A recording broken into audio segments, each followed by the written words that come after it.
Hello नमस्कार दोस्तों। तो आज हम डिस्कस करेंगे poem the path of glory जो रैंडम राइम से ली गई है which is written by doctor Hari Singh Gaur. इसमें मैं आपको word to word Hindi meaning बताऊंगा और लास्ट में समराइज करके इम्पोर्टेंट क्वेश्चन भी बताऊंगा। तो आइए शुरू करते हैं।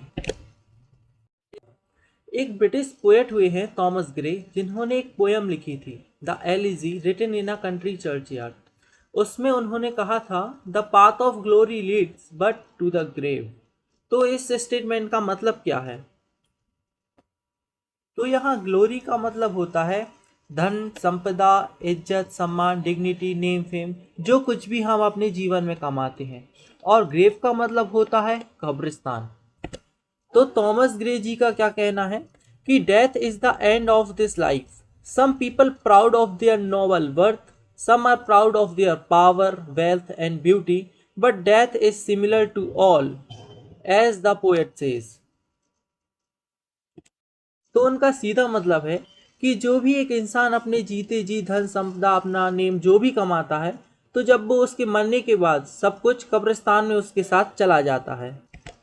और इसके बाद डॉक्टर हरि सिंह गौर इस स्टेटमेंट को रिफ्यूज करके और इसका विरोध करके कहते हैं कि नहीं, ऐसा नहीं है। आदमी जो भी अपने जीवन में कमाता है उसके मरने के बाद भी वह अमर रहता है, उसको कोई नहीं मिटा सकता। जिसका रिप्लाई उन्होंने इस पोयम में दिया है द पाथ ऑफ ग्लोरी। आइए तो शुरू करते हैं। तो पहले हम इन चार लाइनों को समझेंगे। तो tell me not thou says and bar divine that glory like the man will pass away and beauty like a flower only sign and blush a while poor creature of a day.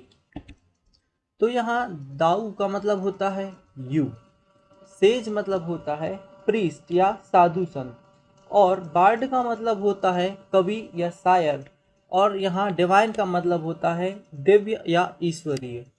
तो यहाँ doctor Hari Singh Gaur ji कहते हैं कि ah tell me not thou says and bar divine. तो इज्जत से कहते हैं कि आप मुझे यू साधु संत की तरह या कवि शायर की तरह आप मुझे दिव्य ईश्वरीय बातें मत बताइए कि glory like the man will pass away, मतलब लोग के मरने के बाद उसके अच्छे काम भी चले जाते हैं। And beauty like a flower only sign and blush awhile poor creature of a day, मतलब कि जो फूल होता है दिन में खिलता है और शाम को सूख जाता है, ये दिन की जो प्रोसेस है, poor creature of a day, मतलब जो दिन की एक प्रोसेस है, ये मुझे मत बताइए।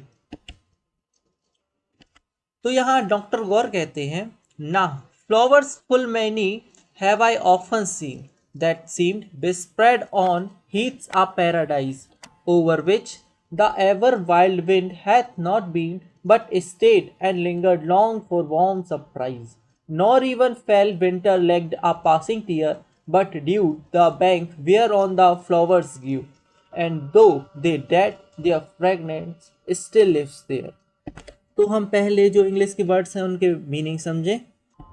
तो यहाँ डॉक्टर गौर कहते हैं कि आपने ही ऐसे फूल देखे होंगे जो सुबह खिलते हैं और शाम को सूख जाते हैं, लेकिन ना flowers full many I often seen, लेकिन जो डॉक्टर गौर ने फ्लावर्स देखे हैं that seemed bespread on heaths a paradise. Bespread मतलब होता है चादर के समान फैल जाना, और हीथ्स मतलब होता है अनयूजफुल लैंड या फिर बंजर भूमि कह सकते हैं, और पैराडाइज मतलब होता है स्वर्ग के समान। तो जो डॉक्टर गौर ने फूल देखे हैं तो वो कैसे हैं कि वो सूखने के बाद भी जब बंजर भूमि पर फैल जाते हैं तो वो एक स्वर्ग के भांति प्रतीत होते हैं। जैसे कि अपन हिमाचल प्रदेश या जम्मू कश्मीर की बात करें तो वैसे ही एकदम सुहाना सा दृश्य नजर आता है। over which the ever wild wind hath not been but stayed and lingered long for warm surprise।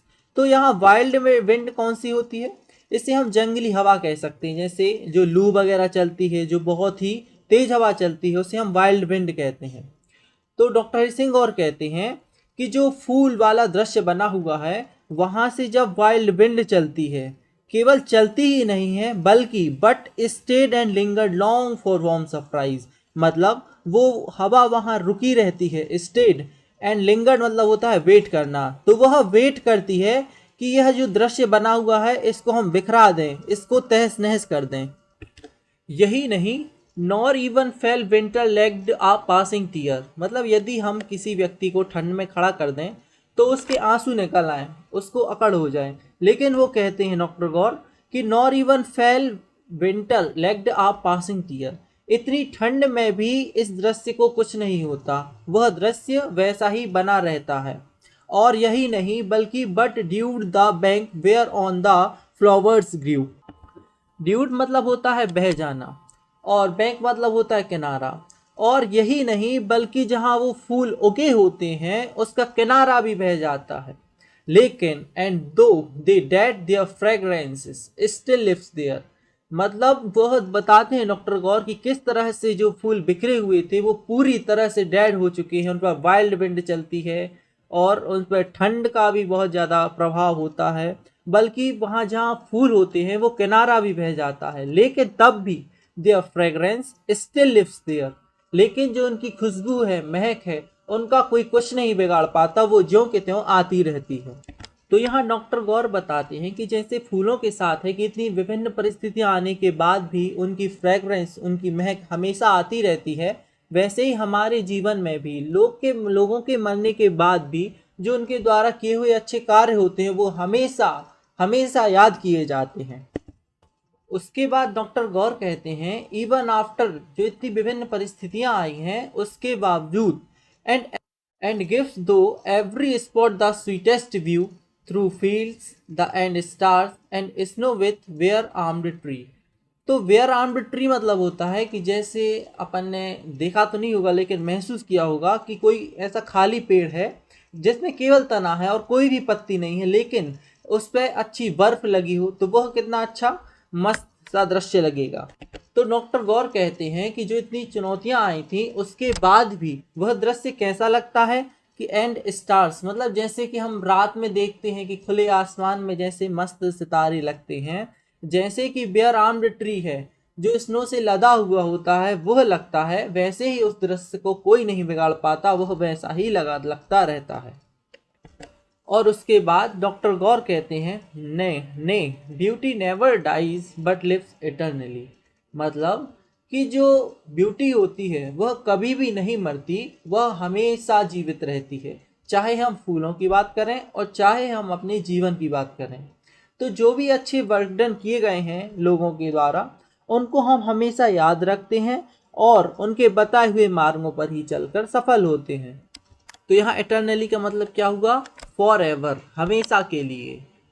यदि अब हम इस पोएम को समराइज करें तो इसका मतलब है कि जो भी आदमी अच्छे कार्य करता है वह हमेशा याद रखे जाते हैं। ऐसा नहीं है कि उसके मरने के बाद उसके जो अच्छे काम हैं वो भी कब्रिस्तान में दफन हो जाए, ऐसा बिल्कुल भी नहीं है, वो हमेशा काम याद रखे जाते हैं। जैसे फूलों की फ्रेगनेंस नहीं जाती सूखने के बाद भी, वैसे ही लोगों के द्वारा जो कर्म है उनको हमेशा याद रखा जाता है, इसलिए अपन को भी अच्छे कर्म करने हैं।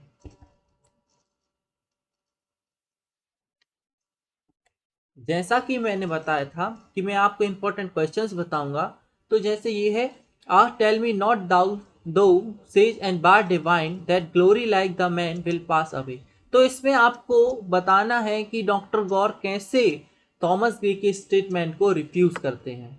और उसके बाद and though they dead their fragrance still lives there, तो इसमें हमें बताना है कि फूलों के मुरझाने के बाद भी जो इतनी विभिन्न परिस्थितियां आती हैं उसके बाद भी फूल कैसे फ्रेग्रेंट करते रहते हैं, कैसे महकते रहते हैं। और ना ने beauty never dies but lives eternally, इसका मतलब है कि आदमी के मर जाने के बाद भी जो उसके द्वारा कर्म वर्क डन होते हैं वो हमेशा अमर हो जाते हैं और हमेशा ही याद किए जाते हैं। तो ये तीन बहुत ही इंपॉर्टेंट क्वेश्चंस बनते हैं। तो इसी के साथ आपका वीडियो देखने के लिए बहुत बहुत धन्यवाद, और आगे हम मिलते हैं on the tomb of Tamerlane poem के साथ। Thank you.